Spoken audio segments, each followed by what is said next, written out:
Perkenalkan, nama saya Maria Francisca dari kelas 11 IPA 3 akan menjelaskan tentang pembangkit listrik.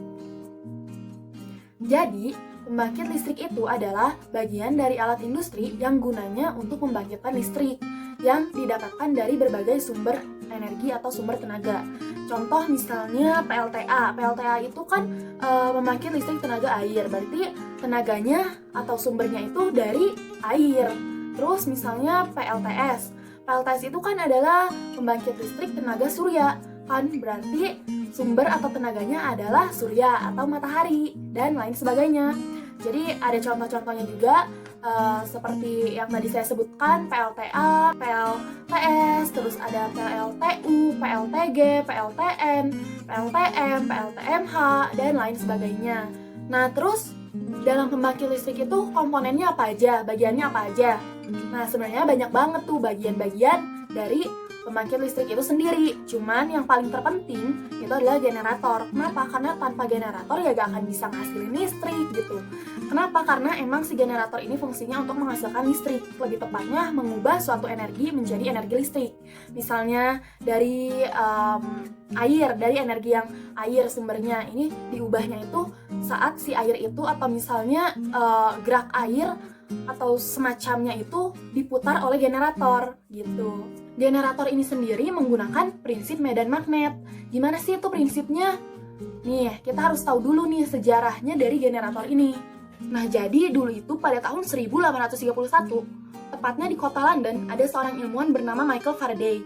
Nah, si Michael Faraday ini ingin mengembangkan teori pendahulunya, yaitu teori Ørsted, yang mengatakan bahwa arus listrik bisa menghasilkan medan magnet. Nah, si Michael Faraday ini ingin membuktikan bahwa sebaliknya, yaitu medan magnet bisa menghasilkan arus listrik. Maka dia pun melakukan percobaan. Percobaan ini menggunakan kumparan bermuatan listrik yang mengelilingi magnet.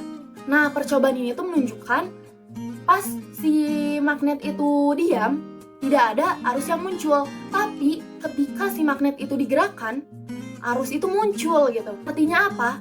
Berarti medan magnet itu bisa menghasilkan arus listrik, cuman tergantung dari gerakannya. Semakin cepat gerakan medan magnet, maka si arus listrik yang dihasilkan pun semakin besar. Nah, penemuan si Faraday ini menjadi prinsip dasar dari kerja generator pada pembangkit listrik. Bukan cuma itu, berkat penemuan Faraday ini, dunia bisa menggunakan listrik dengan leluasa. Makanya Faraday atau Michael Faraday ini dijuluki sebagai bapak listrik. Terus gimana sih cara kerja dari pembangkit listrik itu sendiri? Nah, jadi kan setelah melewati proses yang panjang, entah itu dari tenaganya itu air atau misalnya matahari, misalnya salah satunya lah ya. Terus kan nanti masuk ke turbin. Nah, terus si turbin akan memutar si generator dan akan dihasilkanlah si listrik itu gitu. Nah, listrik yang dihasilkan itu ternyata harus dinaikkan dulu voltasenya menjadi 150 kV sampai dengan 500 kV melalui trafo step up. Penaikan tegangan ini berfungsi untuk mengurangi kerugian akibat hambatan pada kawat penghantar di sela-sela proses transmisi. Karena kan kita tahu sendiri kalau misalnya tegangannya semakin besar, si arus listriknya juga akan semakin kecil gitu. Tegangan yang sudah dinaikkan ini kemudian ditransmisikan melalui jaringan saluran udara ekstra tinggi atau SUTET ke gardu induk atau GI untuk diturunkan lagi si voltasenya menjadi 20 kV. Kemudian tegangan-tegangan menengah itu yang 20 kV itu disalurkan lagi melalui jaringan tegangan menengah atau JTM ke trafo-trafo distribusi. Di trafo-trafo distribusi ini voltasenya diturunkan lagi dari yang asalnya 20 kV menjadi 200 volt.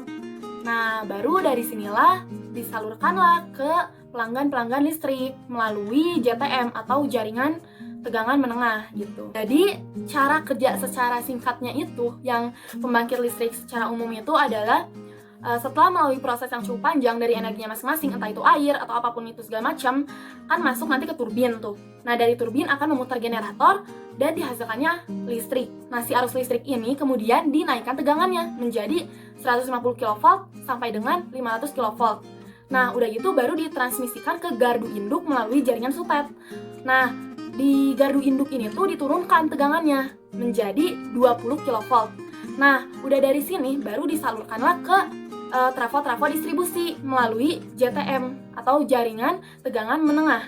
Nah, di trafo-trafo distribusi ini akan diturunkan lagi tegangannya yang tadinya 20 kV menjadi 200 volt. Nah, kemudian dari si trafo-trafo distribusi inilah baru disalurkan ke pelanggan-pelanggan listrik melalui JTM atau jaringan tegangan menengah. Kenapa sih si tegangannya dinaikkan, terus diturunkan, terus udah gitu diturunkan lagi? Kenapa nggak sekalian aja diturunkan? Terus kenapa harus dinaikkan tapi diturunkan lagi? Itu kan aneh gitu ya. Apa seperti itu? Balik lagi yang ke prinsipnya tadi, semakin besar tegangan maka arus listrik yang dihasilkan pun semakin kecil gitu. Nah, karena yang tadi kan dinaikkan itu pas yang dari habis dari generator kan, dari generator dinaikkan. Kenapa sih kayak gitu? Karena itu kan masih induk tuh, masih utama, belum disalurkan kemana-mana, masih ada di dalam situ gitu kan.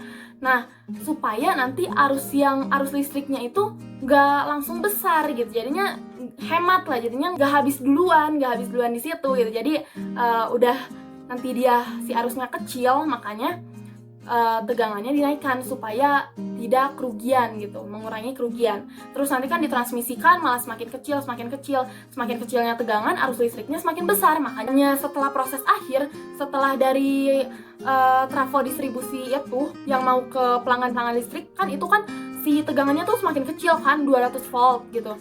Nah, itu tuh sebenarnya arusnya semakin besar gitu. Jadi semakin kesana itu arusnya semakin besar gitu, meskipun si tegangannya kecil gitu. Nah, terus udah gitu gimana sih sebenarnya ngasilin listrik? Kan tadi kan cuma cara kerja si pembangkitnya. Nah, asal usulnya tuh kenapa sih listrik itu bisa ada gitu. Nah, aku bakalan kayak kasih contoh dulu. Ini satu yang itu PLTS. PLTS itu adalah pembangkit listrik tenaga surya. Terus kan kalau PLTS surya berarti dari energi surya mengubah ke energi listrik kan. PLTS ini ada dua cara. Yang pertama secara langsung dan yang tidak langsung.